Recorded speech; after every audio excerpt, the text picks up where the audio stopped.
Hey, launching this now, giving it 2 minutes for a mic check, sound check, whatever. Um, Let a few people get in here, whoever wants to listen in live. Um, and then we're gonna go. And today we're going to talk about um very high level shit. Um, we're going to be talking about um how fate and destiny works, really. Not what we read on the internet. Um how what is a soul binding ritual that's been asked about. We're going to talk about that, and then we're going to touch on why it's necessary and what it feeds. All right. So, how does fate and destiny work? So, um, among pseudo intellectuals, um, and generally people who are smart enough to have analytical thought, right, and create some sort of conclusions from their database of references and knowledge, you'll often see this conversation take place. And the conversation is um, whether everything is predetermined by a godly force. So let's say, for example, one person will say, whatever happens to you is fully your own responsibility, and the answer to the world is your godliness, right? Meaning, if you are slowly becoming responsible for whatever occurs in your life, and if you accept the idea that the things that happen to you and the things that occur are all caused by you in one way or another, and that the universe and how it's structured is is designed in a manner to facilitate events and things in a karmic sense, meaning um if you don't do well in life, then karma will find you, and then you will receive your just, I don't know, like punishment. Let's call it that for now. Um, and the same person will say, well, if you don't do anything wrong, and if you're on a godly path, then nothing can touch you, nothing wrong can ever happen to you, right? And then the other person will say, well, then what's the point? Right? The other person will say, well, if that's the case, then what's the point? They'll say, don't human beings have a choice, right? Now, if I can choose to do ill will against another, right? I can go and ruin their life. Does that mean they've somehow earned it or deserved it? Mm, right? And then the first person again will say, well, the universe sets it up in a sense where you can only violate those people who have earned it or deserved it, and they fall into the ego trap, or the sort of like the false idea that somehow the universe facilitates punishment for the other, right? So let's say if I go outside right now and decide I want to punch someone in the face, that someone, as told by the first person, will have to be someone that somehow, one way or another, deserved it. And then the other person will say, well, if that's the case, then human beings don't actually have free will. We don't have the ability and the capacity to make a choice. And both of them are right in certain ways, and both of them are incredibly wrong in other ways. But that's because they don't have the full context of, well, what life is and how it works. So today we're going to explore that concept. And if you don't get it the first time around, it's okay. Just open your mind to it. These are very high level how to say concepts. The first and most important thing that needs to be understood is that um, choice and change are two very different things, right? So while you have the ability to change yourself, that is the only choice you could possibly make. Your choices therefore derive from, well, who you are, right? And how you think about things, right? Those are where our choices are derived from.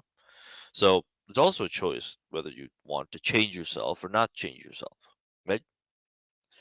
But I'll tell you this very simple truth, and I will also it will hopefully also bring you clarity why Saturn and the Saturnian archetypal energy in our world is associated not only with time and the hustle and bustle of the world, but it's also associated with justice. So, what does Saturn have to do with justice? That's a very incredible question.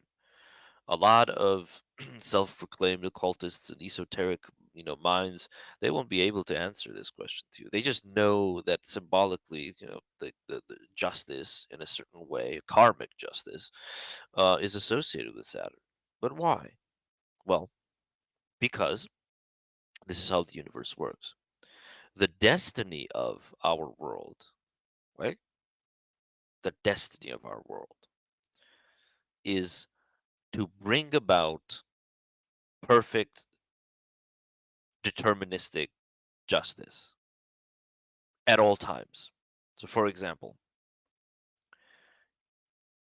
if I take water in my palms and I throw it up in the air, right? There's only one direction that water can go to. Eventually, it's going to stop and it's going to fall down back onto the ground, right? And I'm going to get wet eventually. But before I get wet, right? Before I feel the result of my actions, there is an interval. The interval between me throwing the water up in the air and it taking its time to fall back down and onto my body. Um, and that interval is where the illusion of non-predeterminist existence, the illusion of injustice happens. I'll try to explain why and how. The time that it takes for that feedback loop to occur, right? The only reason that feedback loop can even exist is because time exists as a stretched out linear experience, right? So because the Saturn has the guardianship to time, right? Saturn holds within it the secret fate of all things because Saturn understands that their ultimate end, at least in our three-dimensional world, everything is um each puzzle piece is determined to fall into its rightful place. Now, how it gets there is the question. Now, when you make a choice in life, and again, remember what we said about choice. You have the choice to change yourself or not change yourself. At any time in your life, that's the only two choices that you have. So you can look at yourself in a linear stream of time at any point, and you can decide, am I doing this, which is predetermined by my natural imprints and impulses and implications? Do I want to do it this way, or do I want to revise who I am or who I am potentially becoming by casting a certain choice? And do I want to do it another way? In reality, if you boil it down to the very basics, that is the only one choice any of us at any point in time is able to make: change or no change. Now, we mentioned that the ultimate end of the universe is predetermined in within the boundaries and context of justice and hierarchical law. That means that at any point when you do something, when you cast a choice, you are either delaying that order, that divine sacred order more, or you are approaching it closer, you're getting closer to it. So at any point whenever you cast a choice in the quantum field of life, you're either delaying the water falling down or you're getting closer to it. Now, when is the water falling down a good thing? Well, if you're very hot and the water is refreshing, great, right? But if the water is hot and it's going to burn you, you'd want to delay it for as long as possible. Now, the universe, in a quantum sense, it has to readjust and reconfigure itself to facilitate ultimate deterministic justice, regardless of the choices that we make. So, while human beings do have free choice and free will, you have a choice to do whatever you wish, because the ability to truly choose is the primary attribute of any sentient, godly, or conscious being. If a being did not have the ability to choose consciously, then they would, just be a code or a program. But we are not programs. We are not in this world to be programs. We are in this world to learn how not to be. We are in this world to embrace the idea, in a limited capacity, of course, but to embrace the idea of creation and becoming masters of creation. So imagine the robustness of a timeline of quantum Earths or quantum universes, brother and sister universes, that would have to exist to facilitate the calculations and just the calculative measures one would have to facilitate to hold within it all of the potential chances, choices, and actions of every single conscious sentient being and mind existing on our planet, in our solar system. Just imagine the degree of the the computer that would be required to even assess and just go through this amount of information. But to us, that feels heavy and, well, quite a lot, because we exist within time and we understand computing and brain function in in a timely sense. So to us, everything costs time. But within a quantum infinity, all of those numbers, all of those infinities mean very little. They're calculated immediately. So if we didn't exist in time, if we existed out of time, then the moment where I throw the water up in the air and it hits my body, right? Um, that moment would happen within the same moment. So all of those quantum illusions, those quantum holograms of each frame, you see the water going up and down, they wouldn't exist because they wouldn't need to exist. The feedback loop would be complete immediately in a space where time wouldn't exist. But because for us time exists, right? We can experience it, and we can facilitate a world or existence where we can experience things like impatience. Well, I threw it up in the air and I'm so impatient until it comes back down, proves me right. Hmm? We can experience things like expectation. Expectation is a sentiment cannot exist in a world where things are not delayed. How can you expect something that's never delayed? So you have to understand that you are in a very interactive type of classroom when you engage with the three-dimensional world, and you're taught to engage it with it, in a specific way. But when you really understand where you are, the mask sort of comes off. It falls off, and you look at the world in a very different manner than you would normally do. It's a world of sensations, and it's a world of learning from said sensations. Because when you become a creator, you don't create from the top down. You don't create from the subtle realms of creation because you're low level. You create from the bottom up. So when you're in a state of creation, when you're in a phase where you can create, and you begin to create from the bottom, You have to at least be able to conceptualize the meaning of pain, because the person who doesn't conceptualize the meaning of pain and the weight of it and hasn't experienced the full brunt of suffering and torment and sacrifice and punishment and so on and so forth, they will create without empathy. And how does one receive empathy? If someone punches me in the face, what's the first impulse I have? I want to punch them back. Why? Do I enjoy punching people back? No, but it's to incite empathy within them. It's to show them that what you did to me caused great pain to me, and I'm desperately punching you back in hopes that you will experience that same degree of pain or something similar, so you understand how wrong your actions were, right? At least in an animalistic sense, that's where um, the sentiment of punching someone back comes from. In a way, you might even be doing them a favor.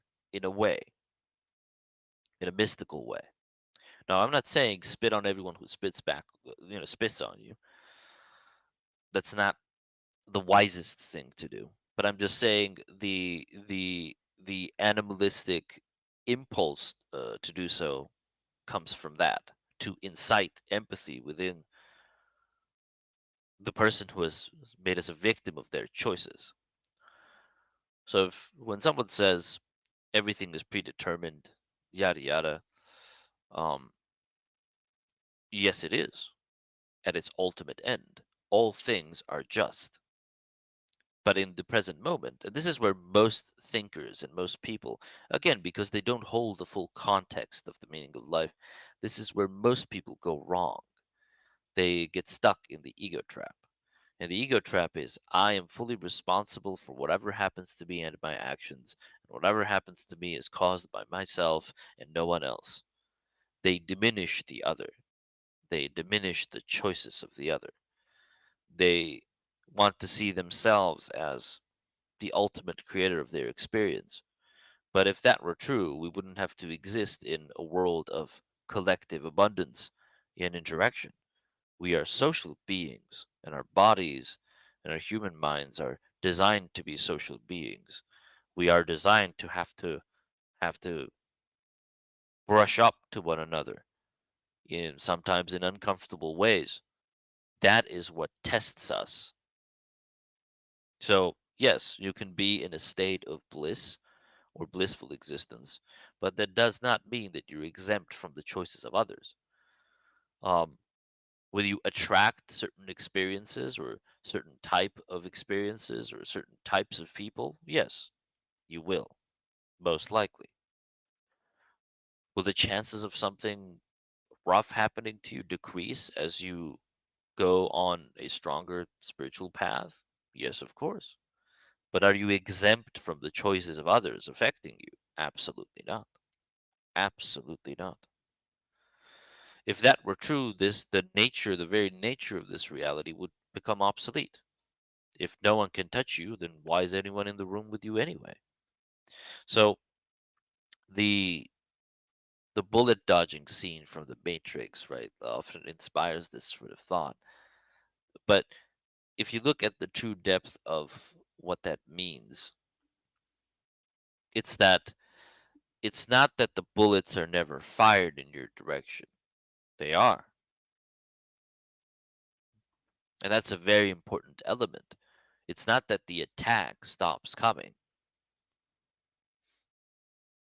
The attack keeps coming. It's your ability, your agency, your expertise and competence in the field of life to maneuver those experiences better. Now, I'm not saying be a victim, but the first type of person we talked about today, they would basically say something along the lines of, well, I will never be a victim. Da, da, da, da." That's inviting the universe to test you in this field, right? So understand this, how fate and destiny are interwoven. Those two things are not the same. And Saturn, as the guardian of time, is not a malevolent force. It is a sort of quantum spiritual machinery, right? It's an archetypal type of energy that is, in an elemental sense, the guardian and the guarantor and the facilitator that all pieces of the puzzle will fall into their rightful places regardless of what kind of mess humanity makes. But how far we are from that occurring is up to us, to each and every one of us, and then all of us collectively. If we fall out of order and into chaos, then it will take more time, more cycles, more pain and torment and anguish and more spiritual growth to get to where we need to go. That's why time speeds up. You feel time speeding up as the collective consciousness of man grows. You feel like time is coming to an end faster. Things are being put into their place faster. And when you're suffering, if you're sitting on a hot rock somewhere, if you're in a sauna for 5 minutes, it feels like an eternity. You understand what I'm saying? That's why time slows down when that occurs. Because you're feeling the sway and the pull of distance. You're either being distanced by the long arms of time, or you're either being pushed into an orderly state. Now, the secret fate of the world, the highest destiny, aka density, of the world is one of ultimate order, of bliss, not of justice in a how does in a militaristic sense, right? Just where all things fall into their rightful place, right? Where all of the feedback loops that are occurring will reach its rightful end. So for example, if you threw the water above your head, right? And if everyone does, right? If you look at life like a candy shop or something like that, and you have a little coin and you put your coin in one of those vending machines, right? And there's the delay between you putting the coin in, you haven't put the coin in, and you getting, your piece of chocolate from the vending machine. That's where we are right now. And whatever type of coins and whatever types of vending machines people are going to be putting them into, right? And they're going to be receiving the end product of that in a deterministic sense. Now, some people are born with more coins, and other people are born with just one, and some are born with none. Those are all different types of experiences. But, assuredly, you must know that those experiences are created by an even higher mind than the mind controlling our daily living, right? So these aspects, so let's say the Saturnian aspect and all of the other aspects of these archetypal energies defined by our cultures as gods and deities and so on and so forth, they are still in the grander scheme of things substratas. They're lesser energies, they're lesser deities and lesser gods. They're more like elemental beings that serve as relatable avatars to the human mind, right? It's easier to conceptualize a thing as a person because that's who we are. We are people. So let's say it's easier to conceptualize a god or a deity or some sort of archetypal energetic force that controls a certain aspect of reality as a person than some sort of eldritch elemental being or semi sentient, you know, force. And we are all enthralled by these forces. We are all under the thrall of these forces. Now, if we learn today that your input matters, it is of ultimate importance. And what you might feel like you're doing a little small thing by casting a choice, but in truth, you are reconfiguring the whole of quantum reality by doing so. And now quantify that to several billion people doing it at once. And why I say at once is this: the rising and falling of the sun, the movement of ants in the ground, the singing of your neighbor, you know, the whooshing of like wind through the trees, all of these processes, including the literal stream of blood gushing through your veins, through your body right now, all of these processes share something in common. They are all occurring at once. They're not all occurring at the same pace. They have different endings and beginnings, but they're all occurring simultaneously. So we are all traveling simultaneously towards eternal, sacred, divine justice. And as we are traveling towards this sacred, divine justice, we are also gifted with the ability to reconfigure what that justice looks like in real time. So we're not just puzzle pieces meant to fall in our rightful place, but we can transmute and change who and what we are. And the new final image is created.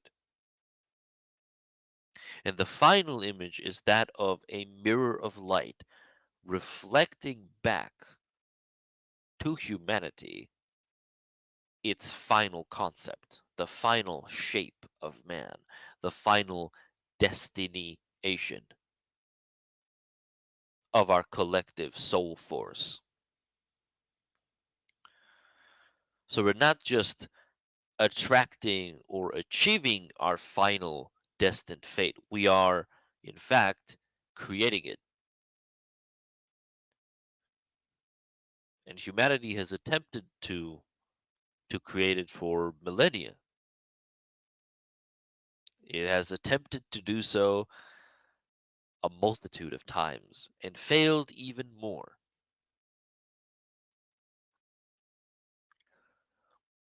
because what the human world so far has facilitated or has been able to facilitate is the ascendance or release to higher degrees of existence of a particular few, um, a small amount of souls each cycle, where they can transcend this world on an individual level. But like we know, the moment you wake up, you really wake up.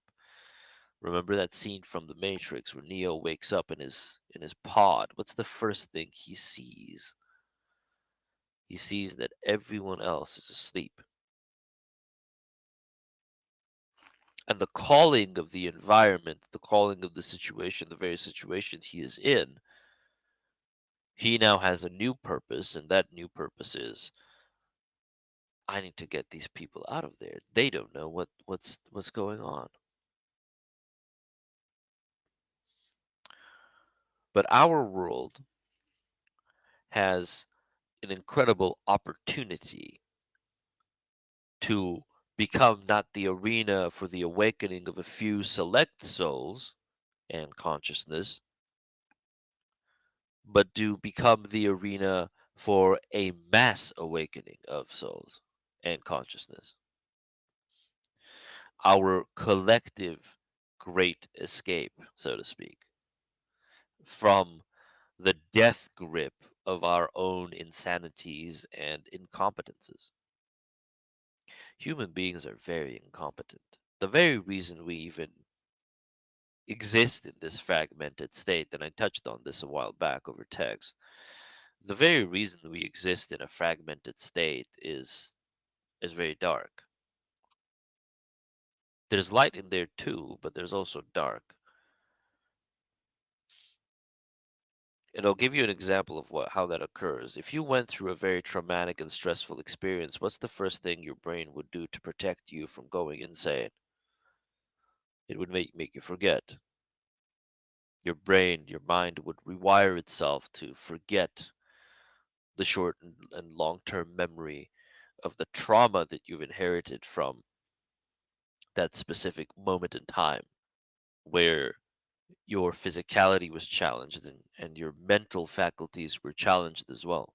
So the first thing when you experience trauma, what does your mind do to respond when it sees that the trauma is a little bit too much for your psyche to take? Is a self-defense mechanism. The the the psychology of the mind, it allows you to forget for a time. So it fragments the mind. It creates a forcible sort of like alter ego um or a box like Pandora's box where it can lock away these traumatic memories only for them to be revisited, by the way, in the future. But why do they need to be revisited in the future and not right now? Well, because your mind, your higher mind at least, understands that your capacity to deal with the trauma at hand, this current moment, is degraded. So it needs to compartmentalize that into a part of your mind. It needs to hold that in a part of your mind until you have grown out, outside of its existence, until you have grown to a degree of mental strength and intellectual capacity and analytical capacity where the memories start flowing back to you in dreams and vision dreams or nightmares. And the nightmares, they test the waters. Are they ready to face this? Are they ready to face the truth? Are they ready to face the trauma? And keep in mind, this is trauma that you have attained in this life, in in the infantile childhood years of this life, not the not anything else. So you can imagine the degree of the damage that would need to be done to one's psyche or one's soul or higher expression as a free flowing sort of energy. You can imagine the degree of the damage that would have caused that higher mind to shatter itself and fragment itself. You think you are the conscious higher mind here, but here you are in the box. You are what's compartmentalized. You are the trauma.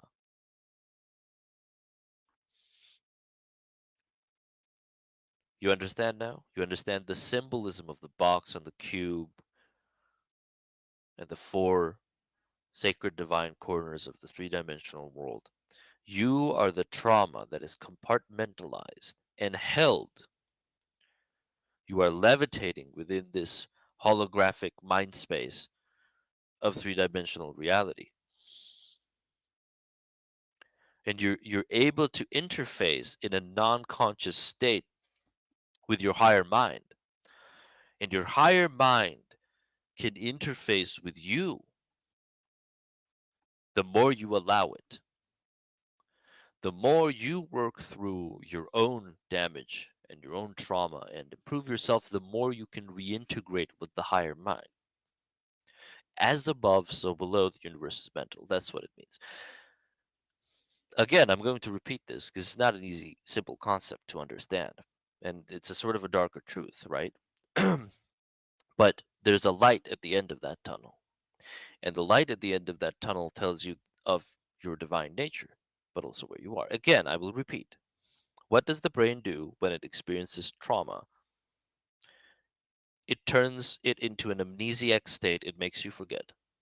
It compartmentalizes it into, and the energy that comes with it, by the way, into an alter ego state in the mind or some sort of compartment in the mind where you are able to distance and dissociate and disconnect yourself from that traumatic experience for a time.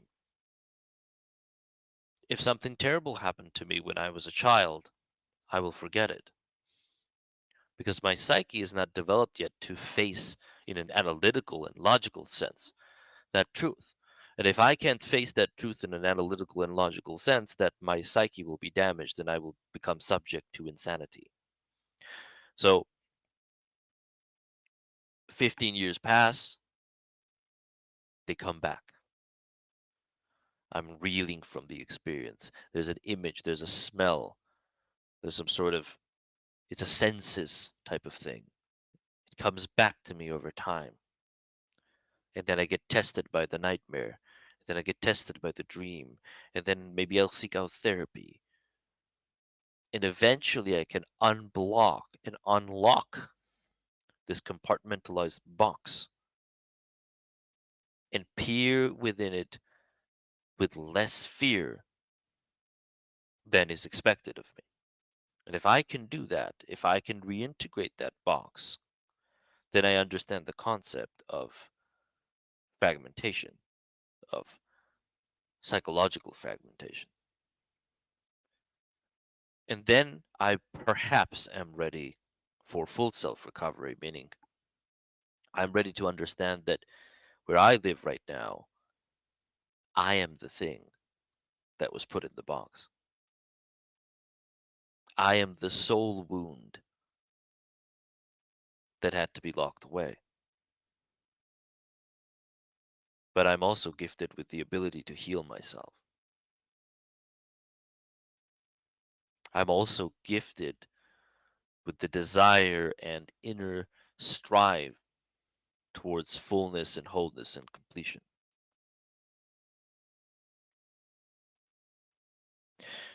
Think on that and we'll talk about soul binding rituals now. But I won't go too far into it.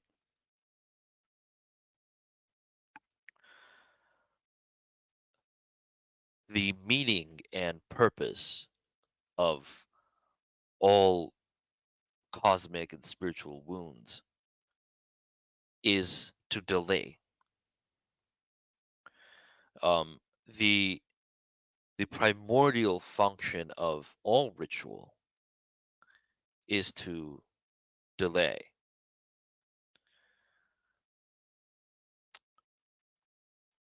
When a soul dies on this earth in suffering, with a sense of not having completed or played out its journey to that end success and that end justice we talked about when it comes to the secret fate of the world. And we said the secret fate of the world guardianed by the Saturnian forces and the Saturnian archetypal energy is one of ultimate predeterministic justice and order, right? And at any point in time, regardless of the choices that we cast, that secret fate must be upheld. Why would someone want to delay that? I won't answer that question for you, but I will tell you how the delay is done or achieved. In the words themselves, the binding of a soul, we all know it cannot occur without choice. But choice is a very fickle thing, and I'll try to explain to you why. Because it is malleable, it's vulnerable to emotional sentiment. Because the lesser consciousness does not share the full context of the higher consciousness. Remember, it's locked away in a box. It's allowed to exist in limited form. When someone dies on Earth as a result of the wars and so on and so forth, conflict we're constantly facilitating. When they feel they haven't played out that predetermined justice, and you can ask this to any proper practitioner of these arts, and I'm not, by the way. Um, they will tell you that these forces stick around and they weigh the world down.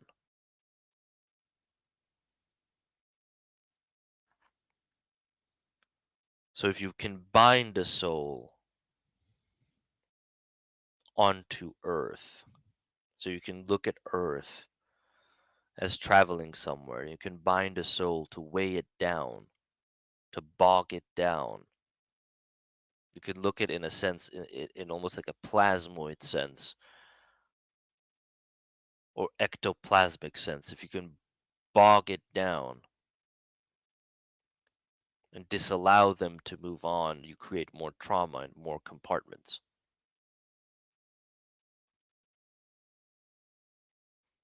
Fragmented, compartmentalized minds. And if you create enough compartments within compartments within compartments within compartments, like a Russian Matryoshka doll, right? A little doll that you open up and there's a smaller one inside.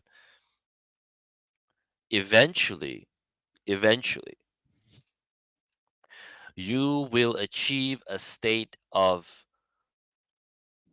primordial existence, meaning that there will be minimal or close to no linkage between the first layer, the first compartment, and the final compartment. The final compartment will hold such limited information about ever having existed in a higher state of being that it will cause it to be unable to deliver itself from its traumatic existence.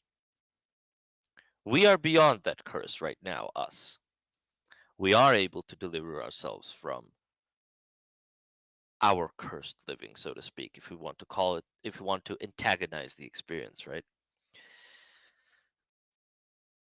And that degree of existence, that degree of existence means that that soul pocket must be densified. It must be calcified. And when the soul pocket, which is pure energy, pure manifestation, pure creative energy, when the soul pocket is calcified, it turns into material goods, the material things, right? It can be a rock or a planet, a thing. And that thing will retain all of the juices and the goodnesses and the goodies of once having been not a corpse of a semi-sentient being. And how that calcified element is then delivered is through its usage. If I cut down a tree and make it into a table and I will feed it my energy, it allows it to transform. It allows it to transmute into something greater than what it is. It allows it function and meaning. And when you give something function and meaning, you give it a purpose. And when you give something purpose, you give it life. And when you give it life, you give it ego. You give it a sense of idea that perhaps it is more than what it think it is. You give it, you show it the possibility that it can be more.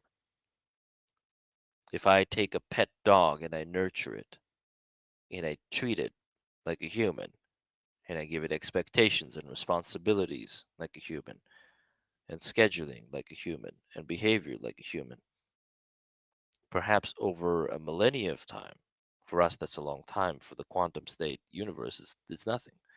Over a millennia, it will find itself realizing that it is in fact possible that it could be something more than it is now, and it can transmute its consciousness from a semi-sentient state, or I should say from a pseudo-sentient state to a semi-sentient state, and then from a semi-sentient state to a higher sentient state like we are. But we can degrade too, or and this is the last thing we'll say today, or we might become entrapped by our own volition The reason when we talked about choice and fate and destiny and how the quantum field rewires itself to its ultimate end with the ability of delay, the reason we can even exist in a world that can facilitate delay and the binding of souls, the reason we can even exist in a world where ultimate justice can be delayed is proof of the freedom of choice and the willpower of the human mind, of the human being, is proof of that. If we had no choice in the matter, like we said, the water would fall and it would fall upon us, and there would be no reason to play out this grand theater, this narrative of life, this three-dimensional linear time stream through which the result is delayed from the action. The interval between that delay is what gives birth to assumption, illusion, contemplation, philosophy. What gives birth to that growth. So if you wish to choose, the only real choice you have as you go through this linear time stream, as you look at the things that are going around you, as you experience your own emotions, as you experience life, the only choice really you can make is, do I make the change or not? At the end of choices, that's the only choice we have. Because life will present you the image, it will present you the picture, it will present you the symbolic portal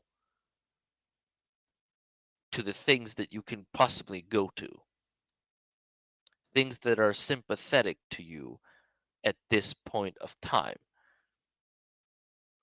And you can choose, do I make the obvious choice or do I change? And by changing myself, do I realign with a different choice? Remember, you're not just a puzzle piece, but you are a puzzle piece that must fall into greater sacred order with the ability to change itself momentarily. You may become a completely different piece. Now, if all of us become a higher form of the mirror of consciousness that we are, we together will make up the grander piece, the grander ending of our, let's call it a time stream. In whatever end image that provides, we all collectively will have to look at it like a mirror with the full context of what life is. And we will have to accept that. And if we cannot accept that, guess what's going to happen? We're going to want to shatter that mirror. We're going to want to fragment that mirror. We're going to want to compartmentalize the parts of ourselves that we don't like and start all over again until we're happy with what we see, echoed through infinities of what we are. That is how a God is created. That is how a creator is born, by self creating with such meticulous precision and standard that it must do so infinitely until it has perfected itself.